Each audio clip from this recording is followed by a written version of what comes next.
अस्सलाम वालेकुम स्टूडेंट्स, मैं हूं सुहेल और आप देख रहे हैं GIS IT टूल्स। हमारी सीरीज टाइम कंटिन्यू है और आज की वीडियो में हम थोड़ा सा रास्टर को एनालाइज करेंगे कि ArcGIS प्रो के अंदर हम रास्टर को कैसे देख सकते हैं। सबसे पहले रास्टर की बात करें तो जैसे कि आपको पता है कि raster a set of pixels row और कॉलम्स के ऊपर पिक्सल में कम्बिनेशन होता है इसका, और इसमें डिफरेंट आपके पास इंफॉर्मेशन होती है जिसमें बैंड की इंफॉर्मेशन होगी। या फिर GIS के अंदर रास्टर की बात करें तो आपके पास यहाँ पे टेम्परेचर का डाटा हो सकता है, इसके अलावा आपके पास डेम हो सकता है, या फिर सिंपल ड्रोन की इमेजरी, सैटेलाइट इमेजरी जिसमें आपके पास रेड ग्रीन ब्लू बैंड होते हैं। और इवन कि आप अगर मोबाइल से भी एक पिक्चर लेते हैं तो वो आप उसको रास्टर में कन्वर्ट कर सकते हैं GIS की इंफॉर्मेशन के लिए। तो यहाँ पे हमारे पास एक इमेज जो है हमने रेंडर की है मैप के ऊपर, जिसके अंदर आप देख सकते हैं कि हमारे पास रेड ग्रीन और ब्लू कलर जो है वो अवेलेबल है।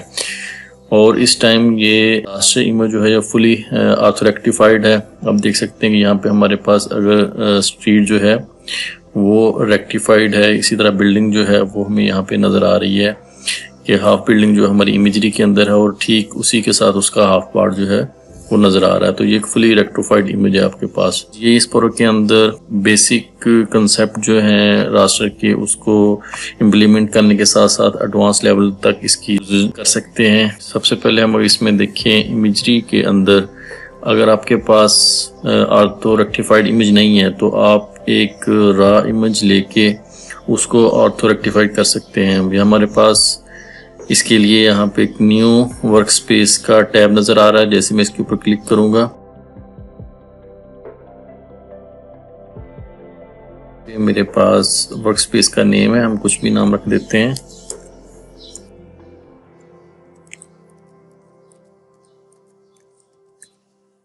डिस्क्रिप्शन में कुछ भी दे सकते हैं। टाइप में हम ड्रोन सेलेक्ट कर लेते हैं यहाँ पे, और नीचे आपके पास बेस मैप यहाँ पे नज़र आ रहे हैं। कोई सा भी बेस मैप आप सेलेक्ट कर सकते हैं। इसको ऑथो रेक्टिफाई के लिए नेक्स्ट पे जाएंगे तो यहाँ पे हमारे पास सेंसर्स की टाइप आ रही है, जेनेरिक है, रेड एज है। अपनी मर्जी से इसको सिलेक्ट करें और इमेज का सोर्स जो है वो आप ऐड कर सकते हैं अगर आपके पास ड्रोन इमेजरी है उसके लिए। इवन आपके पास मोबाइल से ड्रा की इमेजरी है तो उसको भी आप यहाँ पे जा सकते हैं, उसको ऑथो रेक्टिफाई कर सकते हैं।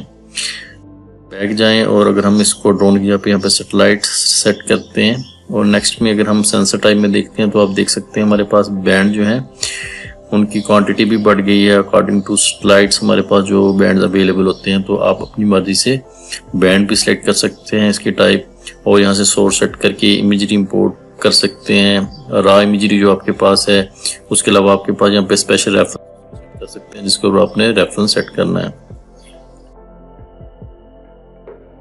इसके अलावा ArcGIS प्रो के अंदर आपके पास रास्टर के सारे फंक्शन और टूल अवेलेबल होते हैं यहाँ पे, जिनको आप यूज़ कर सकते हैं। जैसा कि मेरे पास रास्टर फंक्शन के ऊपर मैंने क्लिक किया तो आप राइट साइड के ऊपर देख सकते हैं कि यहाँ पे हमारे पास कुछ टूल जो है वो अपीयर हो गए हैं जिनके ऊपर आप काम कर सकते हैं। NDVI है, उसके अलावा आपके पास पूरी लिस्ट है यहाँ पे जो कि यूज़ होती है। डिस्टेंस को ले लें, उसके अलावा आपके पास मैप की फंक्शनैलिटीज़ अगर आप इसके ऊपर इम्प्लीमेंट करते हैं, हाइड्रोलॉजी आपके पास टूल्स सब के सब यहाँ पे टूल्स अवेलेबल हैं। इन फ्यूचर वीडियोस के अंदर हम इसमें से कुछ टूल्स जो हैं वो अप्लाई करेंगे, लेकिन आज सिर्फ हम रास्टर की इंट्रोडक्टरी जो वीडियो है उसके ऊपर हम काम कर रहे हैं। तो आपके पास यहाँ पे सारे के सारे टूल्स जो हैं वो अवेलेबल हैं। इसके अलावा एरिया या फिर इससे रिलेटेड आपके पास यहाँ पे मेजरमेंट के लिए टूल्स अवेलेबल हैं। उसके अलावा आपके पास क्लासिफिकेशन करना चाहते हैं आप, ऑटो डिटेक्शन जो है वो अगर आप चेक करना चाहते हैं आपकी दो इमेजरी के अंदर तो वो आप यहाँ पे उसको अप्लाई कर सकते हैं। ArcGIS प्रो जो है वो आपको फुली फंक्शनैलिटी देता है कि आप किसी भी रास्टर इमेज के ऊपर इवन रिमोट सेंसिंग की फंक्शनैलिटी वो भी यहाँ पे आप इम्प्लीमेंट कर सकते हैं।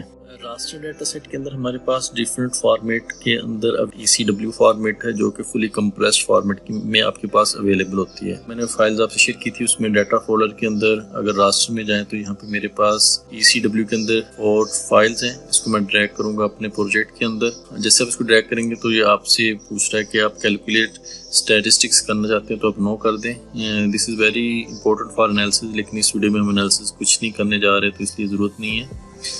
नो करेंगे और मैं इनको यहाँ पे ऐड कर लेता हूँ। तो आप देख सकते हैं हमारे पास लेफ्ट कंटेंट्स के अंदर 4 इमेजेस जो हैं CW फॉर्मेट के अंदर अवेलेबल हैं और यहाँ पे आप देख सकते हैं कि हमारे पास RGB कलर वैल्यू साथ अवेलेबल हैं और ये ओवरलैप भी नहीं कर रही। अगर मैं इनको यहाँ से बंद कर दूँ,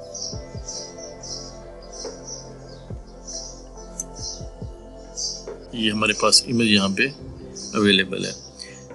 तो यहाँ पे हमारे पास 4 फाइल्स हैं, ठीक है, और RGB के अंदर यहाँ पे हमारे पास अवेलेबल है। अगर मैं यहाँ पे इमेज खोल लूँ, हमारे पास 553A, इसको यहाँ पे मैं खोलता हूँ तो यहाँ पे भी आप देख सकते हैं कि हमारे पास 3 बैंड जो है अवेलेबल हैं और अगर इसमें से मैं जस्ट ग्रीन जो है उसको ऐड करता हूँ तो आप देख सकते हैं कि हमारे पास एक ब्लैक एंड वाइट इमेज जो है वो अवेलेबल है जो कि जस्ट आपको ग्रीन बैंड की वैल्यू इंफॉर्मेशन दे रही है। अगर मैं इसको भी ओपन कर लेता हूँ, साथ ग्रीन बैंड की वैल्यू हमारे पास जस्ट इंफॉर्मेशन अवेलेबल है जो कि अभी हमने 0 से 225 वैल्यू जो है वो शो कर रहा है। तो हर बैंड जो है वो अपनी इंफॉर्मेशन के साथ यहाँ पे आपके पास अवेलेबल होता है। तो हम फिलहाल इसको अपने ग्रुप से यहाँ से रिमूव करते हैं। ECW जो है ये बहुत बेस्ट फाइल होती है और आप कह सकते हैं कि 10% ऑफ GOT फॉर्मेट इमेज के इक्वल होती है और इसको हम ArcGIS Pro के ऊपर पब्लिश भी कर सकते हैं, लेकिन इंटरप्राइज के ऊपर लेके जाना जब डिफरेंट आप WMS सर्विसेज के अंदर पब्लिश करना चाहते हैं तो यहाँ पे आपके लिए इश्यूज बनते हैं क्योंकि हर एक सर्वर इसको सपोर्ट नहीं करता। तो आप इसको यहीं पे आप इसको कन्वर्ट भी कर सकते हैं। कन्वर्ट करने के लिए जस्ट लाइक आप इस पर राइट क्लिक करेंगे और डाटा में जाएंगे, एक्सपोर्ट रास्टर। तो यहाँ पे हमारे पास एक्सपोर्ट रास्टर की विंडो यहाँ पे राइट साइड के ऊपर अपीयर हो गई है। तो इसको आप सेट कर सकते हैं कि कहाँ पे आपका आउटपुट फाइल जो है वो सेव हो जाके। इस टाइम माई प्रोजेक्ट 4 के अंदर ये सेव हो रही है और .if आप जो है इसमें इसको कन्वर्जन कर रहे हैं। कोऑर्डिनेट सिस्टम यहाँ पे आप सेट कर सकते हैं। उसके बाद कुछ चेंजिंग अवेलेबल हैं जो आप कर सकते हैं, लेकिन मैं भी नहीं कर रहा यहाँ पे। और इवन आप यहाँ पे आउटपुट फॉर्मेट यहाँ पे खुद से सेट कर सकते हैं। तो हम टिफ कर रहे हैं। इसके अलावा आप यहाँ पे इसको इमेज JPEG, ENVI या किसी के अंदर भी आप इसको यहाँ पे सेव कर सकते हैं। तो मैं टिफ यहाँ पे सिलेक्ट करूँगा और कंप्रेशन टाइप जो है वो भी आप सिलेक्ट कर सकते हैं यहाँ पे। उसके अलावा मैं इसको यहाँ से जब एक्सपोर्ट करता हूँ तो हमारे इंपोर्ट रास्टर टूल है, इसकी एक्सपोर्टिंग सी कन्वर्जन जो है यहाँ से स्टार्ट कर देगा। तो हमारी इमेज जो है वो एक्सपोर्ट होके आप यहाँ पे लेफ्ट कॉन्टेंट में भी आ गई और यहाँ पे आप देख सकते हैं कि हमारे अपीयर हो गया है ये डाटा। और इसकी कलर बैंडिंग के कलर के अंदर थोड़ा सा डिफरेंट है। ग्रीन वैल्यू जो है वो थोड़ी सी कम आपको नज़र आ रही है, लेकिन इसकी रेजोल्यूशन उतनी ही है जितनी आपके पास ECW फॉर्मेट के अंदर थी। तो सेम रेजोल्यूशन के अंदर है, लेकिन ये आपके पास किसी और के अंदर इसकी कन्वर्जन होती है, लेकिन इसका साइज़ जो है वो काफ़ी बड़ा हो जाता है। ये ECW से 90% इसका साइज़ जो है बढ़ जाता है। टिफ के अंदर आप इसको इंपोर्ट करने के बाद इसको आप कहीं पे भी सर्वर के अंदर आप इसको पब्लिश कर सकते हैं। आप इसको GeoTIFF के अंदर कर सकते हैं जिसके अंदर कोऑर्डिनेट उसी फाइल एक ही फाइल के अंदर आ जाते हैं। तो यहाँ पे आपके पास अवेलेबिलिटी है कि आप रास्टर फाइल्स को डिफरेंट फॉर्मेट के अंदर जो है वो इंपोर्ट या एक्सपोर्ट करने के बाद उसको अकॉर्डिंग टू योर डाटा जो आप इसको यूजेबिलिटी उसकी करना चाहते हैं उसको यूज़ कर सकते हैं। रास्टर डाटा के अंदर अगर हम नेक्स्ट किसी फॉर्मेट की बात करें तो हमारे पास डिजिटल एलिवेशन मॉडल है जो कि आपको किसी भी सरफेस की हाइट की वैल्यू और उसकी इंफॉर्मेशन आपको प्रोवाइड करता है। इमेज के अंदर मेरे पास यहाँ पे 2 वो अवेलेबल हैं जो कि आपको डिजिटल एलिवेशन मॉडल की .dem फॉर्मेट में आपको यहाँ पे नज़र आएंगी। यहाँ पे मेरे पास दोनों फाइल्स, एक डिजिटल एलिवेशन मॉडल ईस्टर्न और डिजिटल एलिवेशन मॉडल वेस्टर्न के साथ यहाँ पे अवेलेबल है। हम दोनों को ड्रैग कर लेते हैं यहाँ पे। तो यहाँ पे आप देख सकते हैं हमारे पास जो हमारे पास वेस्टर्न फाइल है उसके अंदर 0 जो है वो सी लेवल यहाँ पे आपको इन्फॉर्मेशन दे रहा है और मैक्सिमम वैल्यू 465 यहाँ पे इंफॉर्मेशन आ रही है। और इसी तरह ईस्टर्न की 0 to 213 और यहाँ पे आप देख सकते हैं कि ये बड़ी उम्दगी के साथ यहाँ पे रेक्टिफाइड है। और अगर हम इसको स्केच कर लें, मैं राइट क्लिक करके सिंबोलॉजी में जाऊँ तो यहाँ पे स्ट्रेचेस की वैल्यू हमारे पास आ रही है 213 और अगर इसको मैं कस्टम करके यहाँ से चेंज करता हूँ और इसकी ये वैल्यू कर देते हैं 465। तो ये देख सकते हैं कि आपको मोर एक्यूरेसी यहाँ पे नज़र आ रही है। और अगर मैं यहाँ पे इसको इन्वर्ट कर देता हूँ, यानी कि अभी हमारे पास जो सरफेस सी लेवल है वो ब्लैक है, मैं इसको इन्वर्ट कर देता हूँ वाइट टू ब्लैक, तो हमारे पास वाइट जो है ये सी लेवल है और आपके पास जो ब्लैक है वो मैक्सिमम एलिवेशन यहाँ पे नज़र आ रही है। 213 नहीं है, यहाँ पे हमने इसको 465 कर दिया था। इसको भी हम चेंज कर देते हैं। उससे पहले मैं अगर इसका मास्क जो है, इसका बैकग्राउंड वो ख़त्म कर दूं, यानी कि जो वाइट कलर था हमारे पास वो सी लेवल था, तो उसको हमने यहाँ से ख़त्म कर दिया है और मैक्सिमम जो हमारे पास एलिवेशन आ रही है। इसी तरह मैं इसकी सिंबोलॉजी भी सेट कर दूं, तो जैसे हमने उसको वहाँ से सिलेक्ट किया तो यहाँ पे भी वो चेंज हो गई है। और इसको हम इन्वर्ट और मास्किंग इसकी बैकग्राउंड ख़त्म कर देते हैं। तो ये आप देख सकते हैं कि हमारे पास जो है वो एक खूबसूरती के साथ डिजिटल एलिवेशन मॉडल जो आपको दिखा रहा है कि जो उसका ज़ीरो वैल्यू थी वो यहाँ पे सी वैल्यू के बराबर थी, तो उसको उसने सी में कन्वर्ट कर दिया है, यानी कि उसका बैकग्राउंड ख़त्म कर दिया और आपके पास एलिवेशन यहाँ पे नज़र आ रही है। तो ये 2D के अंदर तो आपके पास इसके डिफरेंट एनालिसिस के को आप डिफरेंट कलर बैंड स्कीम्स आप इसको प्रोवाइड करके देख सकते हैं। लेकिन अगर आप यही इसको 3D के अंदर लेके जाएं या 3D के अंदर आप इसको देखें तो आपको मोर एक्यूरेसी यहाँ पे नज़र आ सकती है। अगर इस फाइल को हम यहाँ पे किसी एक फाइल को डाटा के अंदर रास्टर, हमारे पास ये फाइल है, इसको अगर मैं नोटपैड में खोलूँगा तो यहाँ पे आप देखेंगे कि यहाँ पे हमारे पास एक तो बेसिक इसके मेटाडाटा की इंफॉर्मेशन है कि ये कहाँ से इसको ऑर्थो रेक्टिफाइड वगैरह किया गया है। उसके बाद हर पिक्सल की आपके पास इंफॉर्मेशन है, यानी कि 34, 35 और 27 और 0, जो 0 लेवल है वो सी लेवल के पास आ रहा है, हमने उसको नोट कर दिया था। तो आप इसको देख सकते हैं कि आपके पास पूरी इंफॉर्मेशन टेक्स्ट के अंदर है। और ये 0 से मैक्सिमम हमारे पास जो इंफॉर्मेशन है वो यहाँ पे 0 to 65 के अंदर यहाँ पे अवेलेबल है। तो ये डिजिटल एलिवेशन मॉडल रास्टरिंग में जो है आपको डिफरेंट एनालिसिस के लिए आप यूज़ कर सकते हैं, जो कि अवेलेबल है आल्सो इन ArcGIS Pro के अंदर। ArcGIS Pro के अंदर हम इस डिफरेंट टूल्स को यूज़ करते हुए एक रास्टर इमेज को दूसरे रास्टर इमेज के फॉर्मेट में कन्वर्ट कर सकते हैं। जैसा कि यहाँ पे हमारे पास डिजिटल एलिवेशन मॉडल है, हम डिजिटल एलिवेशन को कंटूर फाइल के अंदर टिफ के अंदर हम इसको कन्वर्ट कर सकते हैं। तो चलिए हम देखते हैं कि हम एक डिजिटल एलिवेशन मॉडल को कंटूर फाइल के अंदर कैसे कन्वर्ट कर सकते हैं। हम फाइल्स को ऐड कर लेंगे, उसके बाद हमें ज़रूरत होगी इमेजरी के ऊपर जाने की और रास्टर फंक्शन, जो कि हमने पहले भी बात की थी। और जस्ट यहाँ पे हम सर्च कर लेते हैं कंटूर हमारे पास यहाँ पे टूल अवेलेबल है। जैसे मैं इसको सिलेक्ट करूँगा तो यहाँ पे हमारे पास रास्टर फाइल जो है आप सिलेक्ट करेंगे कि जिसके ऊपर आप यहाँ पे काम करना चाहते हैं। तो मैं यहाँ पे वेस्टर्न जो है हमारे पास फाइल लेफ्ट साइड के ऊपर है उसको हम चूज करेंगे। स्मूथिंग 2.5 ठीक है। यहाँ पे कंट्रोर लाइंस, कंट्रोर फिल हम इसको कंट्रोर लाइंस में ही करेंगे। बेस रहेंगे, नंबर ऑफ कंट्रोर हम इसको 0 रहने दें। कंट्रोर इंटरवल जो है इसको हम 5 मीटर पे कर देते हैं और इसका बोल्ड भी जो है वो 10 पे कर देते हैं। क्रिएट न्यू लेयर, ये न्यू लेयर। तो यहाँ पे हमारे पास देख सकते हैं कि हमारी डिजिटल एलिवेशन मॉडल फाइल जो है वो कंट्रोल्स के अंदर यहाँ पे कन्वर्ट हो चुकी है। नए कंट्रोल टूल जो है ArcGIS Pro का उसको यूज़ किया है, तो आप इसको डिफरेंट फॉर्मेट के अंदर इसको यहाँ पे कन्वर्ट कर सकते हैं। यहाँ पे हमारे पास हमने जस्ट वेस्टर्न किया, तो हम इसको एक और टूल जो है मोज़ैक का उसको यूज़ करते हुए हम इकट्ठे इसको कंट्रोल लाइन में कन्वर्ट कर सकते हैं। मैं दोबारा पीछे से सिलेक्ट करता हूँ इसको। यहाँ पे हम मोज़ैक टूल जो है रास्टर, इसको सिलेक्ट करेंगे, फाइल सिलेक्ट कर लेंगे, डिजिटल एलिवेशन मॉडल वेस्टर्न और ईस्टर्न दोनों को हमने सेलेक्ट किया है। ऑपरेशन सेलेक्ट कर सकते हैं आप, और मैं यहाँ पे क्रिएट न्यू लेयर यहाँ पे करूँगा तो ये हमारी फाइल जो है दोनों कंबाइन हो जाएंगी। और अगर मैं इसको यहाँ से ख़त्म कर दूँ, टोपोग्राफिकल वर्ल्ड हमारे पास यहाँ पे बेस मैप है। तो अब हम इसको अगर कंटूर फाइल के अंदर यहाँ से कन्वर्ट करते हैं,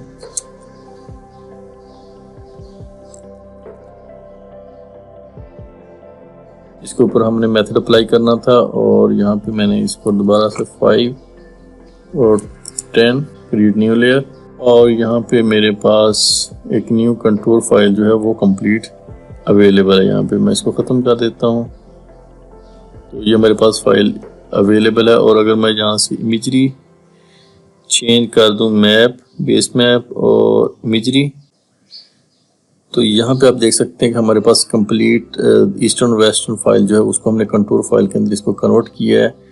और ये एक खूबसूरत अंदाज में आपको यहाँ पे प्रेजेंटेशन दे रही है। कंट्रोल फाइल जो है वो आपकी 3D के अंदर प्रेजेंटेशन के लिए आप इसको बेस्ट वे में यूज़ कर सकते हैं और आप इसके ऊपर डिफरेंट एनालिसिस जो है वो इम्प्लीमेंट कर सकते हैं। लाइट डिटेक्शन रेंजिंग या फिर लाइडार की फॉर्मेट में हमारे पास एक और रास्टर इमेज अवेलेबल है, जिसके अंदर अगर आप डाटा के अंदर जाएं, लाइडार फोल्डर के अंदर 4 फाइल मेरे पास अवेलेबल हैं। इसको मैं ड्रैग करके मैप के ऊपर ले आता हूँ यहाँ पे। तो लाइडार फॉर्मेट हमारे पास होती है, ये आपको डिफरेंट क्लासिफिकेशन या फिर आपको डिफरेंट बिल्डिंग्स की रेंज जो कि एक्स वाई और जी वैल्यू के ऊपर मुश्तमिल होती है, वो आपको इंफॉर्मेशन यहाँ पे देती है। तो यहाँ पे आप देख सकते हैं कि हमारे पास एक स्पेसिफिक जूम के ऊपर आपको यहाँ पे बाउंडिंग बॉक्स एक नज़र आ रहा है, लेकिन जैसे हम इसको जूम इन करेंगे तो अपनी स्पेसिफिक इंफॉर्मेशन लेवल के ऊपर जाके यहाँ पे इसकी जो वैल्यूज़ हैं वो अपीयर होना शुरू हो जाएंगी।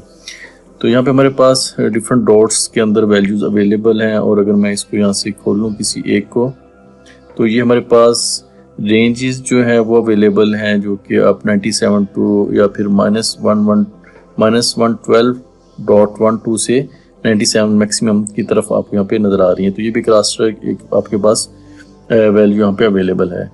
तो हम इसकी भी सिंबोलॉजी सेट करके या इसकी क्लासिफिकेशन करके हम इसको ऊपर एनालिसिस कर सकते हैं। मैं इसकी सिंबोलॉजी में अगर जाऊँ यहाँ से और मैं ड्रा यूजिंग एलिवेशन से मैं अगर इसको कन्वर्ट करता हूँ क्लासिफिकेशन के अंदर, तो आप देखेंगे कि इसकी कलर स्कीम जो है वो चेंज हुई है। हर ऑब्जेक्ट के साथ इसने अपने कलर जो है उसको यहाँ से चेंज किया है। और लेफ्ट साइड के ऊपर आप क्लासिफिकेशन देख सकते हैं कि हर ऑब्जेक्ट की आपके पास यहाँ पे एक टेबल ऑफ कंटेंट भी नज़र आ रहा है, जो कि आपको 0 से 3 तक या फिर उसके आगे आपको कुछ नज़र आ रहा है यहाँ पे रिवर्स के अंदर। तो हर एक सिंबोलॉजी ने अपने ऑब्जेक्ट के साथ अपनी कलरिंग जो है वो यहाँ पे ऐड की है। हम इसको और फिल्टर कर सकते हैं। इसके लिए हमें जाना पड़ेगा अपीयरेंस के अंदर, और यहाँ पे LAS पॉइंट्स हमारे पास डायलॉग बॉक्स आया है। इसके अंदर आप देख सकते हैं हमारे पास क्लासिफिकेशन नोड्स हैं, और अगर यहाँ से मैं जस्ट लो वेजिटेशन, मीडियम और हाई वेजिटेशन जो है उसको सिलेक्ट करूँ, ओके करूँ, तो आप देख सकते हैं कि हमारी इस लेयर के अंदर जो है वो फर्दर क्लासिफिकेशन हो गई है, क्योंकि हमने फिल्टर सेलेक्ट किए, सिर्फ वही यहाँ पे हमें नज़र आ रहे हैं। तो मैं वापस LAS फॉर्मेट को डायलॉग बॉक्स को खोलूँगा, अनचेक करके मैं जस्ट यहाँ से बिल्डिंग सेलेक्ट करूँगा, ओके करूँगा, तो यहाँ पे हमारे पास जस्ट बिल्डिंग अवेलेबल है इस डाटा सेट के अंदर। तो वो आपको यहाँ पे ये देख सकते हैं वो ऑब्जेक्ट जो है बिल्डिंग को रिप्रेजेंट कर रहा है, यहाँ पे वो शो हो रहा है। तो मैं LAS में वापस जाके इसको सिलेक्ट ऑल कर दूँ, ओके कर दूँ, और यहाँ पे अगर मैं जाऊँ LAS की प्रॉपर्टीज़ के अंदर, तो यहाँ पे हमारे पास ग्राउंड्स की जो पॉइंट्स क्लासिफाइड है इसको मैं सिलेक्ट करता हूँ। नंबर 2 के ऊपर आपके पास यहाँ पे जो ग्राउंड के ऑब्जेक्ट हैं वो नज़र आ रहे हैं। तो ये एक बड़ी स्ट्रॉन्ग चीज़ है कि मैं अब इस ऑब्जेक्ट को एज ए बेस मैप जो है वो कन्वर्ट कर सकता हूँ। ऑल आपके एनालिसिस जो है डिपेंड करते हैं कि आप उसके ऊपर क्या एनालिसिस करना चाहते हैं, लेकिन ये वो यहाँ पे इसकी स्ट्रेंथ है जो मैं आपको शो कर रहा हूँ कि वो आप डिफरेंट तरह से यहाँ पे अप्लाई कर सकते हैं। तो जैसा कि ये मेरे पास ग्राउंड है, तो मैं इसको बेस मैप पे यहाँ पे कन्वर्ट कर सकता हूँ। इसको रास्टर में कन्वर्ट करने के लिए ग्राउंड जो हमारे पास है, मैं एनालिसिस में जाऊँगा, टूल्स फाइंड करेंगे यहाँ से LAS data set to raster, input बात कर रहे हैं। यहाँ पे हमारे पास जो है 553A4,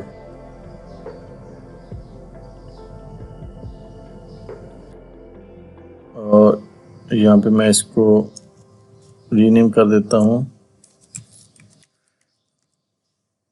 एलिवेशन, और ठीक है, बाकी मैं जैसे इसको रन करूँगा तो ये देख सकते हैं हमारे पास यहाँ पे एक डैम जो है वो हम क्रिएट करने में यहाँ पे कामयाब हो गए हैं। और इसको अगर मैं कंटूर में यहाँ पे कन्वर्ट करना चाहूँ, जो कि हमने पहले भी किया था, मुझे जाना है यहाँ पे मिजरी रास्टर कंटूर हमारे पास है यहाँ पे, और यहाँ पे हमारे पास 5 और 10 क्रिएट न्यू लेयर। तो यहाँ पे आप देख सकते हैं कि हम कंटूर जो है वो बनाने में यहाँ पे कामयाब हुए हैं। आप क्लासिफिकेशन को यूज़ करते हुए लाइडार को, इसको आप डिफरेंट रास्टर में आप इसको कन्वर्ट कर सकते हैं। आप इसको ऑब्जेक्ट डायरेक्शन के लिए यूज़ कर सकते हैं। उसके अलावा आप हर तरह की इसकी, अगर आपके पास बिल्डिंग यहाँ पे अवेलेबल है, जैसा कि अभी हमने देखा, तो आप बिल्डिंग की एक लेयर जो है इसको इवन वेक्टर के अंदर आप इसको कन्वर्ट कर सकते हैं। तो बहुत आपका जो है ये लाइडार का डाटा जो है एनालिसिस में यूज़ होता है। तो आज की वीडियो में हमने थोड़ी सी कोशिश की है कि रास्टर क्लासिफिकेशन और रास्टर के फॉर्मेट्स या रास्टर डाटा सेट है उसको हम ArcGIS Pro के अंदर कैसे यूटिलाइज कर सकते हैं, और इसकी अफादियत क्या है, इसको हम कैसे अपने एनालिसिस में आगे लेके जा सकते हैं। तो वीडियोस की सीरीज़ ArcGIS Pro की अभी हमारी कंटिन्यू है। आज की वीडियो यहीं पर ख़त्म करते हैं। वीडियो अगर आपको ये सीरीज़ पसंद आ रही है तो वीडियो को शेयर कीजिएगा और कमेंट में मुझे लाजमी बताइएगा। मुझे दुआ में याद रखें। अल्लाह हाफिज़।